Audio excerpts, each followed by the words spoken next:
Hey family, it's Sunday and this is the day that the Lord has made and we gonna rejoice and be glad in it.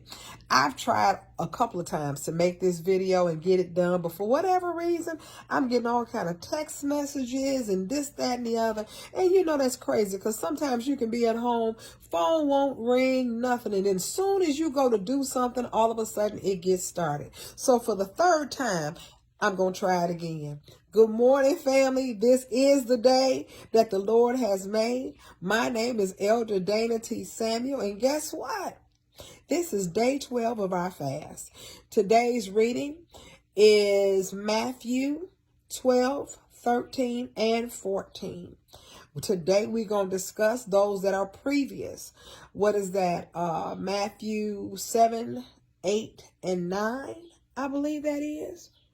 Or is that 9, 10, and 11? They all starting to run into me at this 5 minutes. I'm going to be honest and tell you the truth. But I'm enjoying every day of it. Let me say that first and foremost. Yesterday was our first day of our weekly Bible study. And we had a really good time. We had a nice turnout. I saw some new faces, and then I saw some faces that, you know, that are my old faithfuls, and we in that thing together. We all, every last one of us. Let me get over here to the word so that we can go and talk about it and discuss it a little bit. I think that as we were going through this book of Matthew and where we are now, we start to see how things began to change. And it's Matthew chapter 7, 8, and 9 is what we're discussing. So in chapter 7, you saw Jesus talking about judging and being judged. You know, a lot of us got that real bad. You know, we will turn around here and we'll pass judgment on somebody really quick, not realizing or overlooking the fact that those same things that we're talking about people, we also are doing the same things. And sometimes people try to make it seem like it's a little different because either their situation is different or their family and friends are different.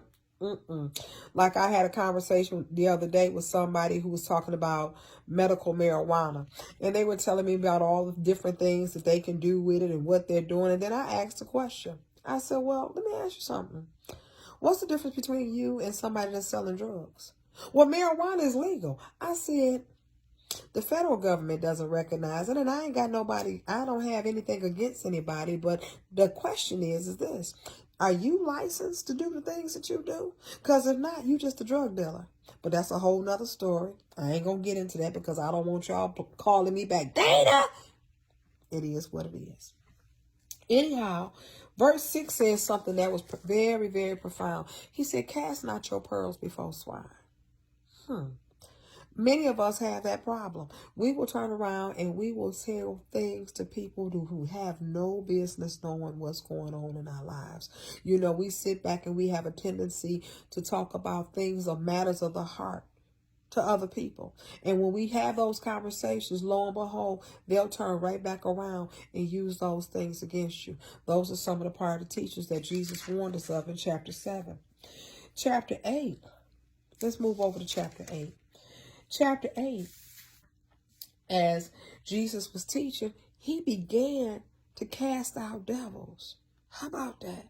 You know, people say, oh, you know, that was back then. No, it's still taking place now. Some folks got some things going on that you need to lay hands on them. And I ain't talking about heated fellowship either.